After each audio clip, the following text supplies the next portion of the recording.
Thank you very much, everybody. Well, thank you very, very much. Vice President Vance, Speaker Johnson, Senator Thune, Chief Justice Roberts, Justices of the United States Supreme Court, President Clinton, President Bush, President Obama, President Biden, Vice President Harris, and my fellow citizens. The golden age of America begins right now.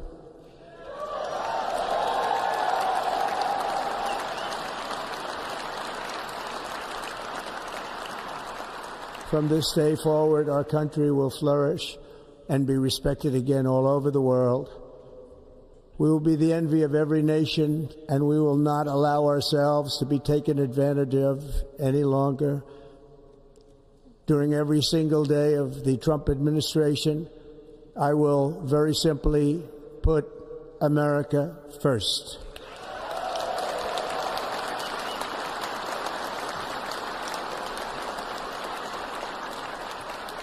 Our sovereignty will be reclaimed. Our safety will be restored. The scales of justice will be rebalanced. The vicious, violent, and unfair weaponization of the Justice Department and our government will end.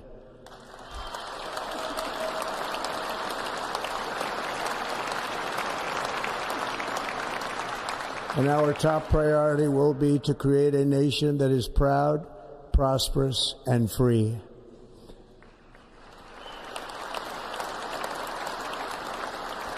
America will soon be greater, stronger, and far more exceptional than ever before. I return to the presidency confident and optimistic that we are at the start of a thrilling new era of national success. A tide of change is sweeping the country. Sunlight is pouring over the entire world, and America has the chance to seize this opportunity like never before. But first, we must be honest about the challenges we face.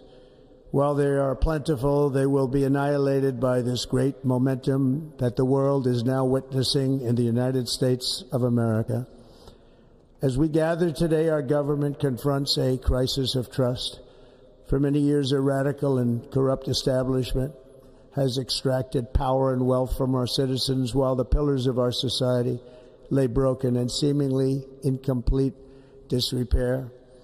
We now have a government that cannot manage even a simple crisis at home, while at the same time stumbling into a continuing catalog of catastrophic events abroad.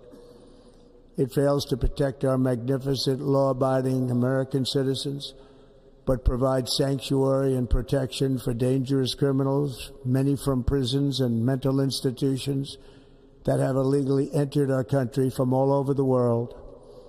We have a government that has given unlimited funding to the defense of foreign borders, but refuses to defend American borders or, more importantly, its own people. Our country can no longer deliver basic services in times of emergency, as recently shown by the wonderful people of North Carolina, been treated so badly.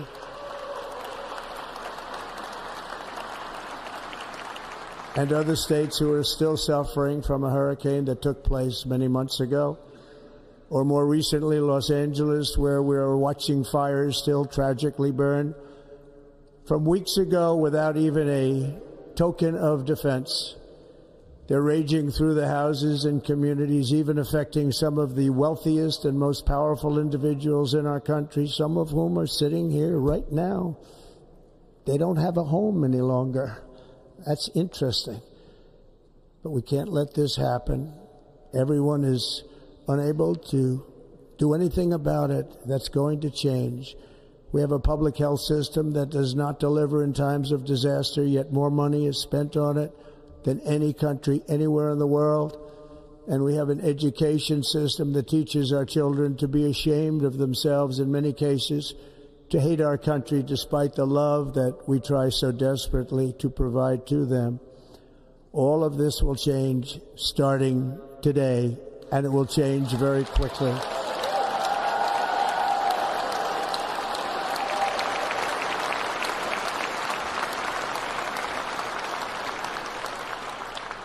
My recent election is a mandate to completely and totally reverse a horrible betrayal and all of these many betrayals that have taken place, and to give the people back their faith, their wealth, their democracy, and indeed their freedom. From this moment on, America's decline is over.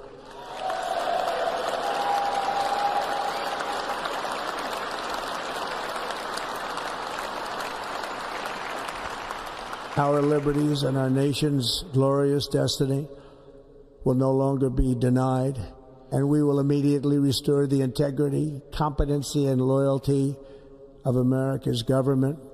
Over the past 8 years, I have been tested and challenged more than any president in our 250-year history, and I've learned a lot along the way. The journey to reclaim our republic has not been an easy one, that I can tell you. Those who wish to stop our cause have tried to take my freedom and indeed to take my life. Just a few months ago in a beautiful Pennsylvania field, an assassin's bullet ripped through my ear. But I felt then, and believe even more so now, that my life was saved for a reason. I was saved by God to make America great again.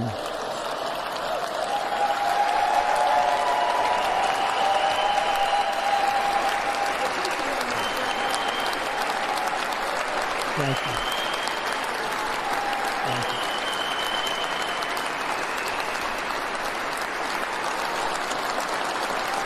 Thank you very much.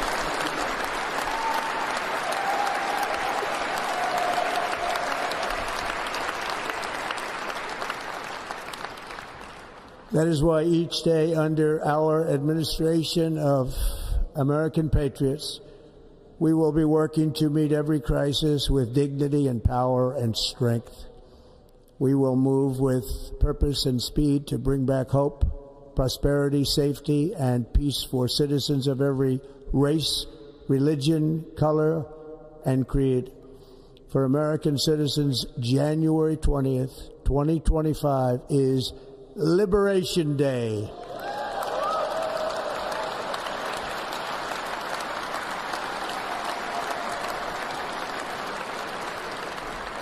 It is my hope that our recent presidential election will be remembered as the greatest and most consequential election in the history of our country. As our victory showed, the entire nation is rapidly unifying behind our agenda with dramatic increases in support from virtually every element of our society, young and old, men and women, African Americans, Hispanic Americans, Asian Americans, urban, suburban, rural. And very importantly, we had a powerful win in all 7 swing states. And the popular vote, we won by millions of people. To the Black and Hispanic communities, I want to thank you for the tremendous outpouring of love and trust that you have shown me with your vote. We set records, and I will not forget it. I've heard your voices in the campaign, and I look forward to working with you in the years to come. Today is Martin Luther King Day, and his honor, this will be a great honor, but in his honor we will strive together to make his dream a reality. We will make his dream come true.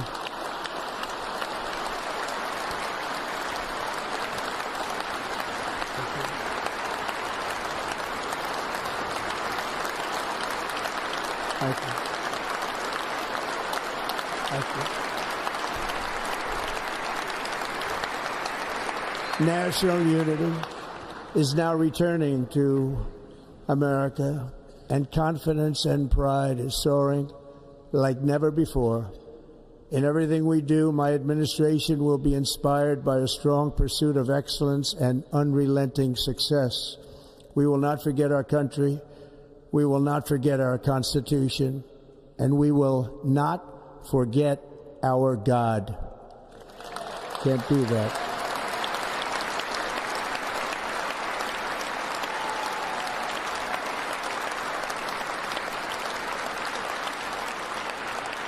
Today I will sign a series of historic executive orders. With these actions, we will begin the complete restoration of America and the revolution of common sense. It's all about common sense. First, I will declare a national emergency at our southern border.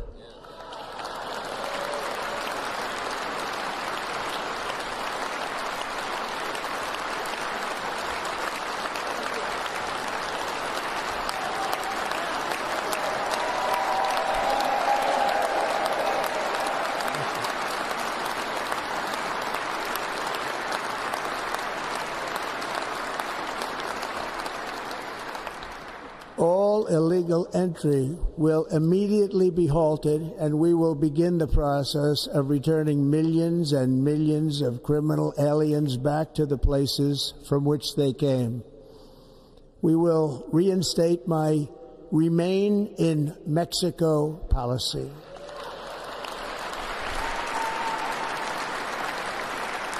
I will end the practice of catch and release.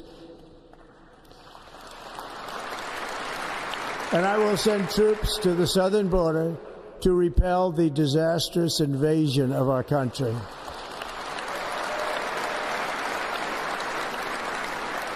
Under the orders I signed today, we will also be designating the cartels as foreign terrorist organizations.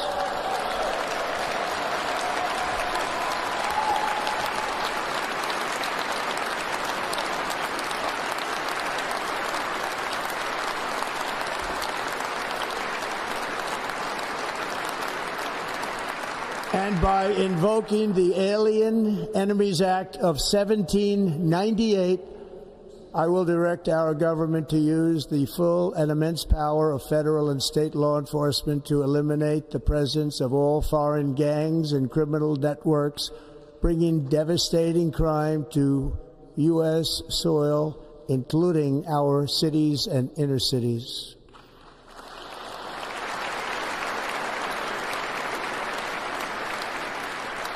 As Commander-in-Chief, I have no higher responsibility than to defend our country from threats and invasions, and that is exactly what I am going to do. We will do it at a level that nobody's ever seen before. Next, I will direct all members of my cabinet to marshal the vast powers at their disposal to defeat what was record inflation and rapidly bring down costs and prices.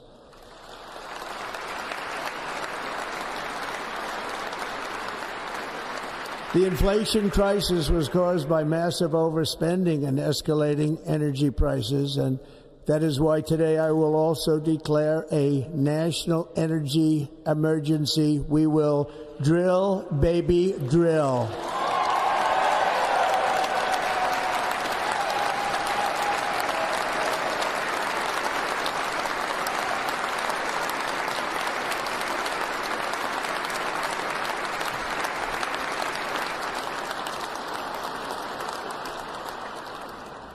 America will be a manufacturing nation once again, and we have something that no other manufacturing nation will ever have, the largest amount of oil and gas of any country on earth, and we are going to use it.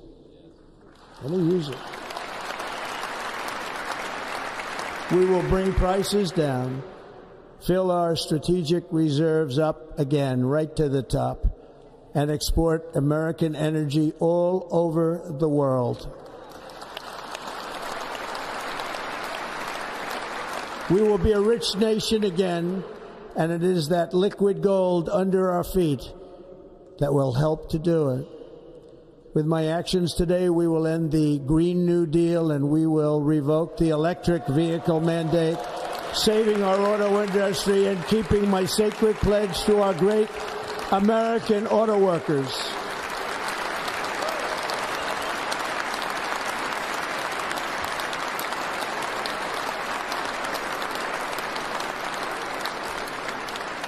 In other words, you'll be able to buy the car of your choice. We will build automobiles in America again at a rate that nobody could have dreamt possible just a few years ago.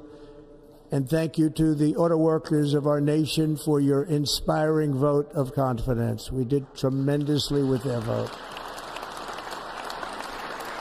I will immediately begin the overhaul of our trade system to protect American workers and families. Instead of taxing our citizens to enrich other countries, we will tariff and tax foreign countries to enrich our citizens.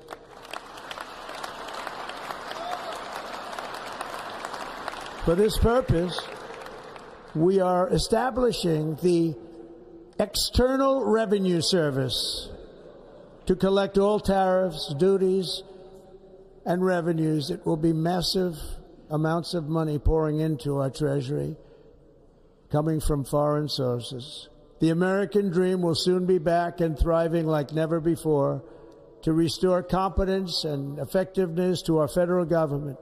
My administration will establish the brand new Department of Government Efficiency.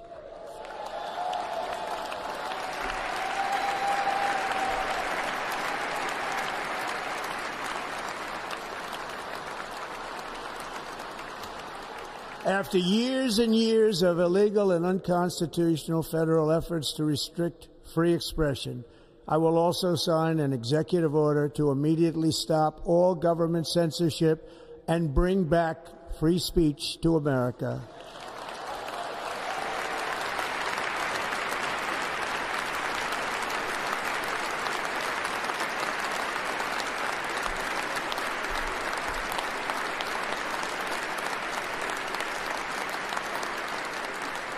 Never again will the immense power of the state be weaponized to persecute political opponents, something I know something about. We will not allow that to happen. It will not happen again. Under my leadership, we will restore fair, equal, and impartial justice under the constitutional rule of law.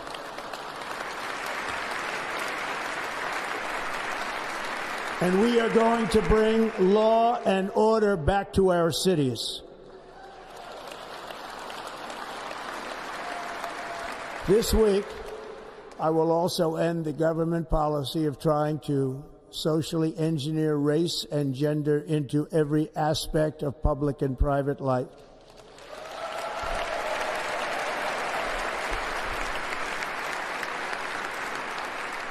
We will forge a society that is colorblind and merit-based.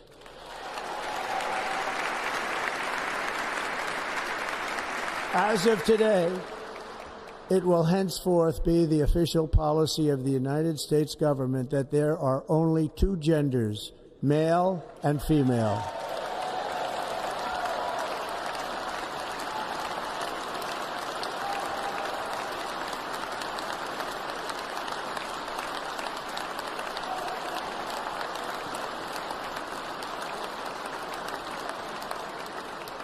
This week, I will reinstate any service members who were unjustly expelled from our military for objecting to the COVID vaccine mandate with full back pay.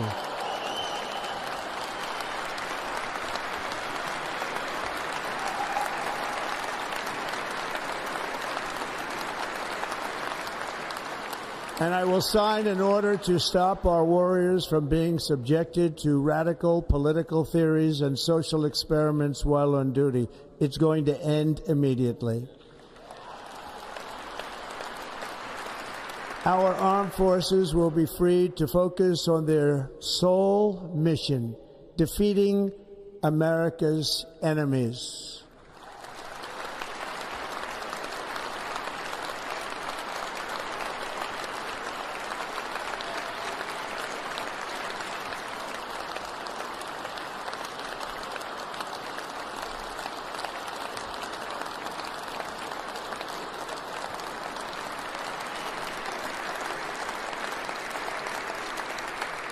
Like in 2017, we will again build the strongest military the world has ever seen. We will measure our success not only by the battles we win, but also by the wars that we end, and perhaps most importantly, the wars we never get into.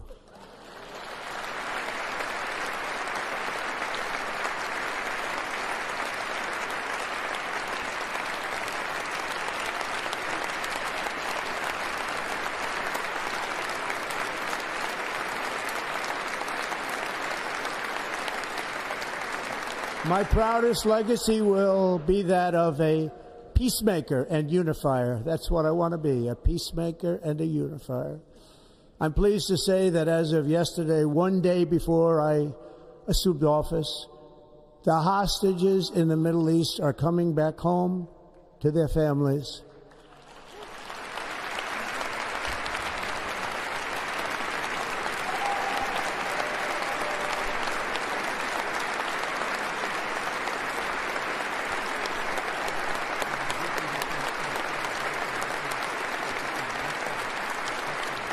Thank you.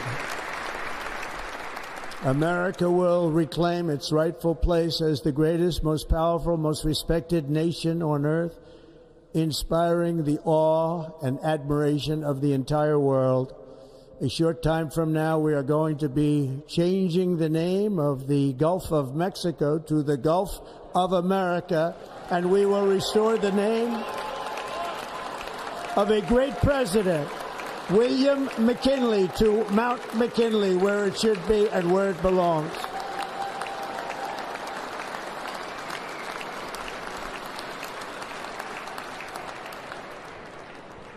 President McKinley made our country very rich through tariffs and through talent. He was a natural businessman and gave Teddy Roosevelt the money for many of the great things he did, including the Panama Canal, which has foolishly been given to the country of Panama after the United States. The United States, I mean, think of this, spent more money than ever spent on a project before and lost 38,000 lives in the building of the Panama Canal. We have been treated very badly from this foolish gift that should have never been made, and Panama's promise to us has been broken. The purpose of our deal and the spirit of our treaty has been totally violated. American ships are being severely overcharged and not treated fairly in any way, shape, or form, and that includes the United States Navy. And above all, China is operating the Panama Canal, and we didn't give it to China, we gave it to Panama, and we're taking it back.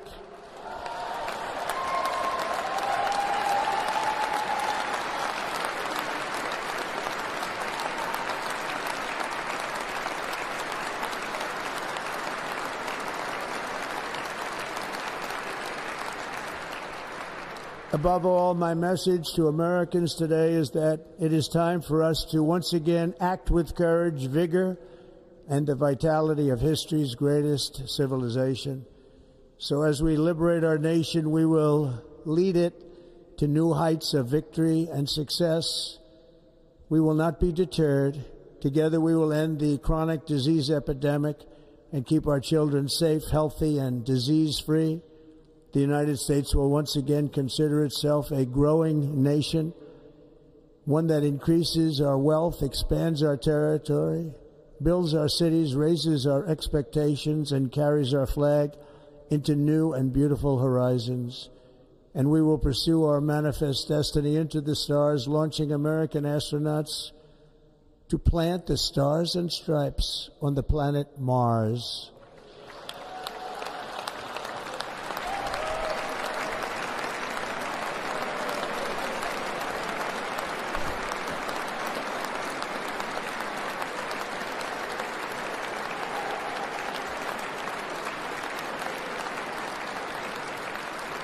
Ambition is the lifeblood of a great nation, and right now our nation is more ambitious than any other. There's no nation like our nation. Americans are explorers, builders, innovators, entrepreneurs, and pioneers. The spirit of the frontier is written into our hearts.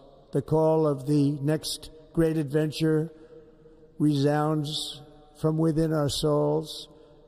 Our American ancestors turned a small group of colonies on the edge of a vast continent into a mighty republic of the most extraordinary citizens on earth. No one comes close.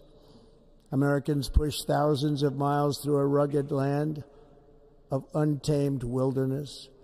They crossed deserts, scaled mountains, braved untold dangers, won the Wild West, ended slavery, rescued millions from tyranny, lifted billions from poverty, harnessed electricity, split the atom, launched mankind into the heavens, and put the universe of human knowledge into the palm of the human hand. If we work together, there is nothing we cannot do and no dream we cannot achieve. Many people thought it was impossible for me to stage such a historic political comeback. But as you see today, here I am. The American people have spoken.